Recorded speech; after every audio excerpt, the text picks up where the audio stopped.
Christians believe that God created everything, from the tiniest particles to the vastness of the universe. But if everything we see was created, a natural question arises: who created God? It's a question that has puzzled many people and challenged minds for centuries. Find the answer? Let's explore what the Bible says. When people ask, who created God? They're applying the logic of cause and effect. It's like thinking about how a tree grows from a seed, that which in turn came from another tree. This line of thinking makes us wonder, everything we know has a cause, then what caused the universe? And if we say God created the universe, doesn't that mean someone or something must have created God too? This question stems from our human experience of the world. In our lives, everything follows a pattern of cause and effect. Every event has a reason, and every object has a creator. But the Bible teaches that God is different from everything else. He isn't just another part of the universe that needs a cause. Instead, God is described as the uncaused cause, a being who exists outside of the cause and effect chain, governs our world. In the universe, several fundamental rules govern everything we know: cause and effect, time, space, and change. For instance, time is something that affects every aspect of our lives. It tells us how old something is and how long it will last. Everything we experience happens within the framework of time, moving from the past to the present and into the future. Yet the Bible describes God as eternal, existing beyond the boundaries of time. He has no beginning or end, which means he doesn't age or change. God is timeless.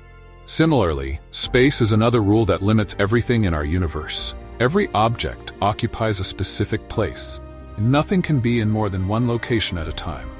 However, God is understood to be omnipresent, meaning he is present everywhere at once. He isn't confined to any one space. God exists beyond the physical universe and isn't bound by the limitations of space. Change is another fundamental aspect of the universe. Everything around us is constantly changing, from the smallest atom to the largest galaxy. God is different. He is unchanging, constant, and perfect. The Bible teaches that God remains the same forever, with a nature and purpose that are always complete and perfect. In our world, everything is dependent on something else. Just as a plant needs water, sunlight, and soil to grow, everything in the physical world relies on something else to exist or function. However, God is not like that. He is described as a necessary being whose existence is not dependent on anything else. In fact, everything else depends on him. God is the unchanging foundation of everything that exists. So if God exists outside these rules, who created him? The Bible gives us a clear answer. In Psalm 92, it says, "Before the mountains were born, or you brought forth the whole world, from everlasting to everlasting you are God." This means God is eternal. To be eternal means to exist forever, without a beginning or an end. God has always existed, and he will always exist. He doesn't need a cause, because he is the cause of everything. In another part of the Bible, when Moses asks God for his name, God replies, "I am who I am." Exodus 3:14. This phrase in Hebrew conveys the idea of self-existence. God doesn't rely on anything or anyone for his existence. It simply is. The name I am shows that God is completely independent and self-sufficient. He doesn't need a cause because he is the source of all life and existence.